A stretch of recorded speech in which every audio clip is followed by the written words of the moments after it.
আমার প্রতি আল্লাহ পাকের ইহসান।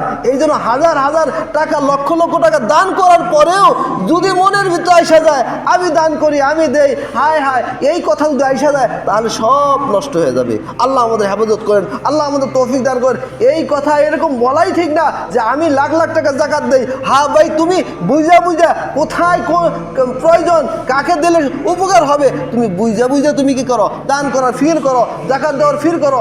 হ্যাঁ, এমন যাতে না হয় তুমি দেওয়ার পরে তোমার ভিতরে অহংকার যাতে না হয়, বড়াই যাতে না হয়, এটা খুব খেয়াল করা চাই। এই জন্য জাকাত দেওয়া, তারপরে কি দান করার ব্যাপারে এই জন্য বড় বড় ওলামায়ে কেরামদেরকে পরামর্শ করে দেওয়া যে হ্যাঁ, আমার টাকাটা কোথায় দিলে, কোন জায়গায় দিলে সবচেয়ে বেশি ফায়দা হবে, সবচেয়ে আল্লাহ পাক অতি খুশি হবেন, সেই ফিকির করা, সেই একটা মশলা নিয়ে কাজ করলে সহজ হয়। কিন্তু আমি অনেক সময় হয়তো আমার টাকা ব্যয় করি কিন্তু পরিপূর্ণভাবে ওই পরিমাণ কাঙ্ক্ষিতভাবে ওই পরিমাণ ফজিলত পাই না, কারণ যেখানে প্রয়োজন সেখানে দিতে পারি না।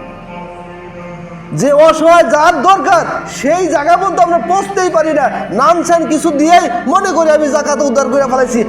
এখন কিছু মানুষ এমন করে যে কিছু টাকা জাকাত কি কয়, কাপড় দেয়, এটা দেয়, ওটা দেয়, হ্যান দেয়, অনেক কিছু দিয়ে দেওয়ার চেষ্টা করে। না না না, এটা দরকার না। তাকে টাকাটা সসম্মানে দিয়ে দাও যে জানে সে একটা কিছু করে খাইতে পারে।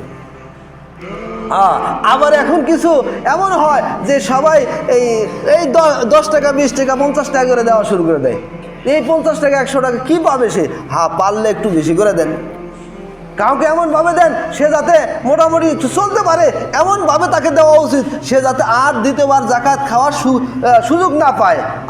আল্লাহ আমাদের সেই বুঝার তৌফিক দান করেন, আল্লাহ আমাদেরকে মাফ করে দেন। এই জন্য বিশেষ করে আবার কিছু মানুষ এমন আছে এই জাকাতটা ঠিকই নেয়, এই রমজান মাসে সে অসহায় হিসাবে পেশ করে, অথচ যে টাকা নিল সে নিজেও কি জাকাত দেওয়ার উপযুক্ত, সে নিজেও জাকাত দেওয়ার উপযুক্ত, এমন পর্যায়ের সম্পদ তার কিছু আছে। ওই যে একটা ভাব দেখায়, অসহায় ভাব দেখায়, ও আমার তো কিছু নাই, আমাকে কিছু দেন, এই যে ভাব দেখায়, এটাও আরেকটা কি বোকামি।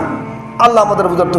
আরে ভাই, তুমি খাওয়ান দাওয়ানোর পরে মোটামুটি 52.5 তোলা পরিমাণ রূপার সমান পরিমাণ যদি তোমার কাছে টাকা থাকে, তুমি তো জাকাত খাইতে পারো, জাকাত দিতে হবে, তোমার জাকাত দিতে হবে।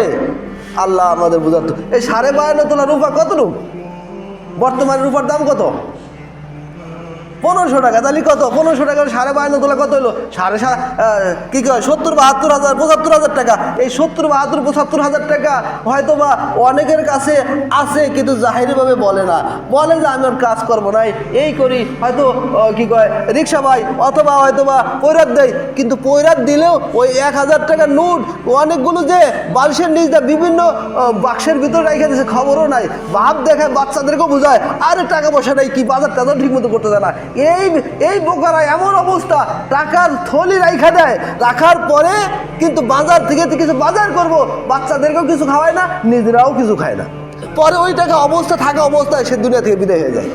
কেমন বোকার বোকা, নিজে কামাই করলো, নিজে ভোগ করতে পারলো না, এরকম তবিয়তের মানুষ আছে না?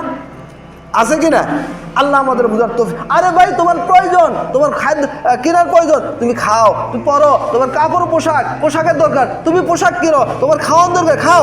যদি তোমার থাকে তুমি ওইভাবে স্বচ্ছতাকে সাথে চলো, ওখান থেকে কিছু একটা অংশ তুমি কি করো, দান করো। আল্লাহ আমাদের বুঝার তৌফিক দান।